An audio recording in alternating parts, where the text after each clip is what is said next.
వెంకటలక్ష్మి అందరూ హాజరయ్యారు. అనంతరం జ్యోతి ప్రజ్వలన చేశారు ఎంపీటీఓ గారు. ఆ తర్వాత అందరూ జ్యోతి ప్రజ్వలన జరిగింది. తర్వాత మనకి అప్లికేషన్స్ శాంతిరావు గారు అప్లికేషన్స్ గురించి చెప్పారు. సాట్ ఈసీసీఈ నఫెల్ FLN DRP KRP NEP SCERP గురించి చెప్పారు. సాల్ట్ ప్రోగ్రాంలో లక్ష్యాల గురించి చెప్పారు. ఎన్ఈపి లక్ష్యం ప్రపంచవ్యాప్తంగా ఉన్న పోటీని తట్టుకునేలా విద్యార్థిని తయారు చేయడం.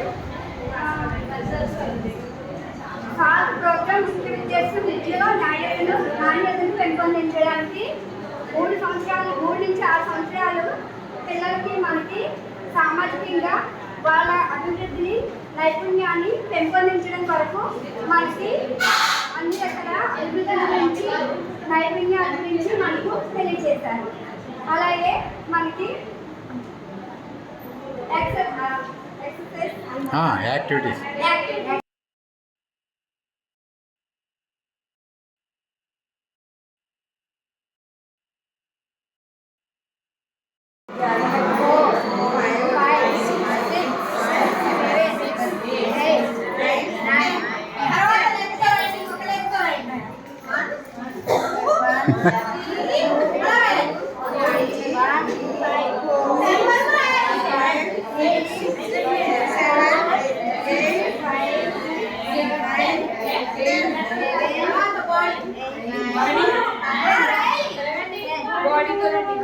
ఏంటండి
కూర్చోండి.